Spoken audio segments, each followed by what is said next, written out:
Hello la communauté, dans ce premier épisode sur les causes de la fibromyalgie, on va d'abord parler des 3 causes physiologiques de la fibromyalgie. Alors c'est parti.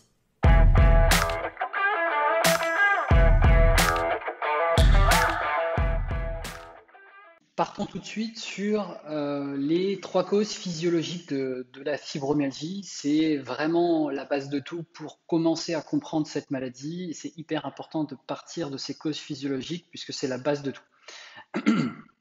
Euh, la cause principale de la fibromyalgie, c'est un encrassement des cellules au niveau des cellules des tendons et des muscles. Donc il y a 2 types de cellules dans le corps qui est surchargé en un type de toxine. Et donc les cellules, c'est les cellules des muscles qu'on appelle les myocytes, et ce sont les cellules des tendons qu'on appelle les tendinocytes. Ces cellules sont surchargées en un type de toxine qu'on appelle des cristaux. On l'a déjà vu précédemment. Donc, ce sont des cristaux qui sont en surcharge quand on est fibromyalgique plutôt que des cols. En tout cas, sur la maladie, la fibromyalgie. Donc, ce qui va se passer, c'est qu'on va avoir ces cristaux au niveau des cellules des tendons et des muscles, et c'est la raison pour laquelle on a mal partout et que cette douleur, elle peut bouger tout le temps. Donc, on l'a vu, les cristaux, c'est comme des tout petits cailloux qui vont venir se surcharger, et dans notre cas, ils vont venir nous surcharger au niveau des cellules des tendons et des muscles. Donc, c'est un peu comme si on avait des micro cailloux à l'intérieur de ces cellules. Et en gros, la cellule, on l'a vu, hein, c'est une membrane avec un noyau au milieu, avec un liquide intracellulaire dedans, et à l'intérieur, il y a ce qu'on appelle des organites, donc c'est plein de petits matériels classiques. Et dans ce liquide, le problème quand on est fibromyalgique, c'est qu'il y a cet encrassement de cristaux à l'intérieur de ce liquide intracellulaire. Ce qui se passe, c'est que, imaginons, on prend une bouteille, imaginons que la bouteille, c'est la cellule, donc la membrane, c'est le plastique, l'eau, au milieu, c'est le liquide intracellulaire. Bon, il n'y a pas d'organite à l'intérieur, il n'y a pas de noyau, mais disons qu'il y en a. Si on prend des petits cailloux, imaginons, on prend une petite poignée de cailloux et on la met dans la bouteille. Si la bouteille, elle est toujours en mouvement, comme le corps, là, il est toujours en mouvement, on bouge, etc. Si le corps, il est toujours en mouvement, l'eau va bouger, hein, comme le liquide intracellulaire, il va bouger aussi. Et donc, ce qui va se passer, c'est que les petits cailloux vont toujours être en mouvement dans la cellule. À partir du moment où on stagne, imaginons on reste assis pendant 2 heures, ou imaginons on s'allonge pendant toute la nuit. Qu'est-ce qui va se passer à ce moment-là? Les petits cailloux, ils vont tomber au fond de la cellule, ils vont se surcharger tous au même endroit, et ce qu'il va faire, c'est qu'on va commencer à avoir des douleurs et qu'on va se raidir à vitesse grand V. C'est la raison pour laquelle, moi, quand je fais des téléconsultations, j'ai très souvent des personnes qui se lèvent, qui ont besoin de bouger, qui ont besoin de se dérouiller, de se lever, d'être en activité. Même parfois, certains prennent leur ordinateur ou leur téléphone portable pour marcher dans leur maison parce qu'ils ont besoin d'être en mouvement. Et ils ont justement besoin d'être en mouvement parce que ils ont besoin justement que ça bouge, parce que si ça bouge pas, les déchets vont tous aller au même endroit au niveau des cellules, et c'est à ce moment-là où ça fait encore plus mal. Et c'est la raison pour laquelle le matin, quand on se réveille, on a besoin d'un dérouillage matinal, parce qu'on est resté tellement dans la même position pendant plusieurs heures que ces cristaux sont venus s'entasser aux mêmes endroits dans les cellules, ce qui fait que on a besoin de se dérouiller le matin. Et c'est pour ça qu'il y a des gens, ils peuvent passer 1 heure à se dérouiller tous les matins, pour essayer de remettre en route la machine, puisqu'on ne peut pas bouger d'un coup comme ça. En tout cas, certains ne peuvent pas du tout, parce qu'ils sont tellement surchargés que petit à petit, il faut qu'ils bougent, que ça circule, et voilà. Donc c'est hyper important déjà de comprendre ça, parce que c'est la base de tout. C'est la cause principale de la fibromyalgie, c'est cet encrassement de cristaux au niveau des cellules, des tendons et des muscles. Est-ce que j'ai des choses à rajouter là-dessus? Donc, encrassement, et donc c'est pour ça qu'on va bouger, et c'est pour ça que donc, quand on bouge, on se sent, on sent mieux, puisque justement ça circule. Ce qu'on va voir, c'est que si on a ces douleurs diffuses chroniques, c'est bien justement parce que les déchets qui se trouvent au niveau des cellules peuvent bouger très facilement. Donc c'est pour ça que on peut avoir mal partout dans le corps, puisque des cellules musculaires, Il y en a partout dans le corps, puisqu'on est quand même fait de muscles. Donc, tous ces muscles sont surchargés. Alors après, c'est vrai qu'il y a des endroits plus surchargés que d'autres, hein. Par exemple, en haut du dos, c'est souvent beaucoup plus surchargé que à d'autres endroits. Euh, mais en gros, c'est partout dans le corps, puisqu'on a des muscles partout. Et puisque justement, ça peut être partout, en fonction de là où se trouvent les déchets dans les cellules, et ben, soit je vais avoir mal à l'épaule droite à un moment, l'autre, ça va être à la jambe gauche 1 minute plus tard, et que l'intensité change aussi, puisqu'en fonction de là où se trouvent les cristaux, et ben, ça va évoluer. Et donc, c'est pour ça que l'emplacement bouge, c'est pour ça que l'intensité change, et c'est pour ça que cette douleur, elle est pas prévisible, quoi. Pas prévisible à l'endroit, elle n'est pas prévisible en intensité, parce que ce n'est qu'un mouvement, puisque la cellule, c'est l'endroit dans le corps où il y a le plus de liquide. C'est vraiment l'endroit où il y a le plus de liquide, et donc c'est très mobile. Donc ça, première chose, c'est hyper important de comprendre qu'il y a cet encrassement au niveau des cellules, puisque c'est la base de tout. Maintenant, on a dit ça, on n'a encore rien dit, puisque on pourrait se demander, ok, très bien, mais pourquoi moi j'ai de la fibromyalgie, pourquoi j'ai cet encrassement au niveau des cellules, et pourquoi d'autres ne l'ont pas. Cet encrassement au niveau des cellules, il va découler deux causes secondaires de la fibromyalgie. En fait, cet encrassement, elle est due premièrement à une muqueuse intestinale poreuse. Donc, qu'est-ce que ça veut dire? Ça veut dire que la muqueuse intestinale, elle va laisser passer un trop grand nombre de déchets alimentaires à l'intérieur du corps, qui va faire que le corps va se surcharger à vitesse grand V. Le travail de la muqueuse intestinale, c'est de pouvoir filtrer ce qui peut rentrer dans le corps et ne pas laisser rentrer ce qui ne doit pas laisser rentrer dans le corps. Donc en gros, donc on mange quelque chose, ça passe dans l'estomac, ça se digère, ensuite ça rentre à l'intérieur de l'intestin grêle, et donc il y a une digestion, une assimilation, et donc les intestins, au niveau de la paroi intestinale, il va y avoir une villosité, des villosités, pas une villosité, mais des villosités. Les villosités, c'est comme des petites mains qui vont venir fouiller dans ce qui passe au niveau des intestins. Donc, le corps va venir sélectionner ce qui l'intéresse et laisser passer ce qui ne l'intéresse pas. Le travail donc des villosités, c'est de venir sélectionner ce qui intéresse et de faire passer ce qui est intéressant à travers la muqueuse intestinale pour que le corps bénéficie de tout ce qui l'intéresse. Tout ce qui ne l'intéresse pas, le corps ne va pas venir le sélectionner et va laisser circuler dans les intestins, ça va finir dans le grand côlon et ensuite ça va finir dans les WC. Le problème donc, dans la fibromyalgie, quand on a une muqueuse intestinale poreuse, les intestins laissent passer un trop grand nombre de déchets alimentaires qui vont venir surcharger le corps.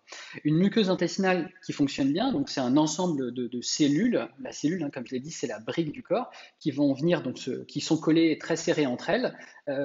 Et entre ces cellules, il y a ici ce qu'on appelle des jonctions serrées. C'est comme des élastiques qui vont venir coller très très serrées entre elles les cellules de la muqueuse intestinale. Le problème quand on est fibromyalgique, c'est que ces jonctions serrées sont distendues et elles vont donc, il va y avoir des écarts. Si on fait une image, on va dire qu'il va y avoir des trous donc, au niveau de cette muqueuse intestinale et donc c'est un peu une passoire entre guillemets. Mais en gros, donc, ces jonctions serrées ne font plus bien leur travail, qui fait qu'il peut y avoir des espaces entre les cellules intestinales, ce qui va faire que mécaniquement, il y a des déchets alimentaires qui peuvent rentrer en plus grande quantité que normalement. Donc, ce qui va faire, c'est qu'on se surcharge à vitesse grand V, les intestins sont une passoire et laissent passer trop de choses à l'intérieur du corps. Ça, c'est l'une des premières raisons pour lesquelles on a cet encrassement au niveau des cellules. Mais si on n'avait qu'une muqueuse intestinale poreuse, on ne ferait pas de la fibromyalgie. On ferait peut-être d'autres maladies chroniques, mais on ne ferait pas de la fibromyalgie. Pour avoir cet encrassement au niveau des cellules, il faut avoir une deuxième cause secondaire de la fibromyalgie, qui est que, obligatoirement, quand on est fibromyalgique, on a des émonctoires qui fonctionnent à ralenti. Alors, on a déjà vu ce que c'était les émonctoires. On a vu que l'homme a 4 émonctoires, la femme non ménopausée a 5 émonctoires, la femme ménopausée a 4 émonctoires. Et ces émonctoires sont hyper importants puisque c'est l'objectif de la vie, de s'encrasser, de se détoxiner, de s'encrasser, de se détoxiner. Et le problème quand on est fibromyalgique, c'est que, bah, on l'a vu, on s'encrasse à vitesse grand V avec cette muqueuse intestinale poreuse. Et deuxièmement, on va pouvoir voir aussi qu'on a des émonctoires, donc des voies d'élimination qui fonctionnent au ralenti. On va prendre par exemple les intestins, qui est la voie royale d'élimination dans le corps, qui est capable de sortir les deux types de déchets, les cristaux et les cols. Et on le voit très bien, les intestins chez les personnes fibromyalgiques, très souvent, ils le remarquent, fonctionnent assez mal. Des digestions plutôt compliquées, un transit intestinal plutôt compliqué. Alors très souvent, il y a un transit intestinal très lent. Parfois, c'est vraiment des grosses périodes de constipation. Parfois, c'est des personnes qui alternent entre constipation et diarrhée. Parfois, on peut avoir des reflux gastro-œsophagiens. On peut avoir le ventre qui gonfle très facilement. Donc, bref, on voit que quand même niveau transit intestinal et système digestif, c'est pas incroyable. Euh, euh, et c'est hyper important, hein, de bien comprendre ça, puisque les intestins, c'est la base de la santé. C'est-à-dire que si on a des intestins en mauvais état, on va dépérir. Nos intestins, c'est comme pour les plantes. Les plantes, elles se nourrissent à travers leurs racines. Si une plante a des racines en mauvais état, elle va dépérir. Et ben, un être humain, s'il a des intestins en mauvais état, il va dépérir aussi. Et dans le cas de la fibromyalgie, on est complètement là-dedans, puisque on a des intestins qui fonctionnent pas comme il faut, et ce qui fait que bah, on dépérit obligatoirement, puisque la fibromyalgie, on est vraiment en train de dépérir. Donc, ce qu'il faut bien comprendre, c'est que clairement, on voit qu'on élimine assez mal au niveau du système digestif. Alors, j'ai une minorité de personnes qui me disent parfois, ah mais moi, j'ai aucun problème digestif, etc. Et après, en fait, très souvent, quand je commence à poser des questions un petit peu plus précises, eh ben, on commence à remarquer que bah, c'est pas si parfait que ça. Et que le système digestif il fonctionne pas tant que ça parfaitement. Et on peut même s'en rendre compte avec le test de la betterave, que je vais même sans doute mettre dans cette Fibro Académie pour ceux qui veulent le mettre, qui veulent le tester. Et donc, bah, j'en parlerai dans une autre vidéo pour justement voir la qualité de notre transit intestinal. Donc, on a ce problème au niveau des intestins. Très souvent, on voit très bien que le système digestif, il fonctionne pas parfaitement. Et ensuite, deuxième émonctoire qui est hyper important quand on est fibromyalgique, c'est la peau. Et on peut voir très facilement que la peau des personnes fibromyalgiques, dans la grande majorité des cas, elle est très sèche. Donc on voit déjà que si elle est très sèche, ça veut dire que elle n'est pas très vivante, elle ne fonctionne pas comme il faut. Et deuxièmement, on voit aussi très facilement que très souvent, on transpire assez mal. Il y a des personnes qui transpirent pas du tout, il y en a, et la majorité va transpirer avec des petites transpirations, un petit peu de sueur sur le front, un petit peu sous les bras, un petit peu sous les seins, mais vraiment assez faible. Et donc on voit que bah, dans ce cas-là, on a des intestins qui sont ralentis, on a une peau qui fonctionne pas comme il faut. De l'autre côté, souvent les reins, bah, ça élimine pas incroyablement. On n'a pas des urines très chargées, très odorantes au quotidien.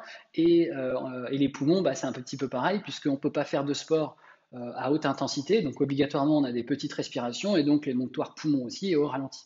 Et donc, ce qu'on voit, si on fait le topo, c'est que on a une muqueuse intestinale qui laisse passer un trop grand nombre de déchets alimentaires dans le corps, donc c'est-à-dire qu'on va se surcharger à vitesse grand V. Mais de l'autre côté, le corps, il ne peut pas les éliminer, puisque les voies d'élimination naturelles, que sont les intestins, les reins, les poumons et la peau, ces émonctoires fonctionnent au ralenti. Et donc, on va se surcharger à vitesse grand V, on va éliminer au ralenti. Et donc, bah, ce qui fait que il y a une grosse différence entre les entrées et les sorties, et donc on se surcharge. Et donc, bah, le corps, il va faire ce qu'il peut avec ce qu'il a. Euh, et donc, bah, il va aller stocker ces cristaux au niveau des cellules parce qu'il fait ce qu'il peut, parce qu'il ne peut pas sortir, il n'a pas assez de capacité de sortir les déchets. Donc, voilà, ça c'est la situation, c'est les causes physiologiques de la fibromyalgie. Et c'est hyper important de déjà bien comprendre ces causes physiologiques, puisque c'est la base de tout. On est d'abord, on a un corps physique, c'est notre machine, c'est notre voiture, voilà, c'est le corps dans lequel on est au quotidien. Et si cette machine ne fonctionne pas bien, bah, c'est normal qu'elle fasse des symptômes. Voilà. Donc ça, pour conclure, on a cet encrassement des cellules, des cristaux qui se trouvent à l'intérieur des cellules des tendons et des muscles, qui va créer cette douleur diffuse chronique, qui va créer justement tout le problème au niveau du sommeil, puisque comme je l'ai dit, que le sommeil, c'est la période où le corps va se nettoyer. Puisqu'il n'a aucune capacité à se nettoyer et à sortir les déchets, il va essayer de le faire, mais il va pas y arriver. Ça va être très compliqué pour lui. Donc on va jamais réussir à avoir un sommeil réparateur puisqu'il va essayer de faire son travail, mais il n'y arrive pas. Donc il essaye, il n'y arrive pas. Il essaye, il n'y arrive pas. Et donc on va avoir un sommeil qui est hyper compliqué. Et donc ça va induire une fatigue chronique et des douleurs chroniques au quotidien puisque on est surchargé, tout notre corps est complètement surchargé. Euh, donc on a cet encrassement qui est dû à cette muqueuse intestinale qui laisse passer un trop grand nombre de déchets et à des émonctoires, des voies d'élimination qui ne fonctionnent plus. Euh, voilà, donc déjà, très important de bien comprendre les 3 causes physiologiques de la fibromyalgie. Et ensuite, dans les prochaines vidéos, je vais vous présenter les autres causes que j'ai compris de la fibromyalgie. Donc à très vite. Et si vous souhaitez aller plus loin, je vous ai mis un lien juste en dessous de la vidéo pour vous permettre de commencer à faire bouger les choses gratuitement sur la fibromyalgie. Donc je vous dis à très vite. Bye bye.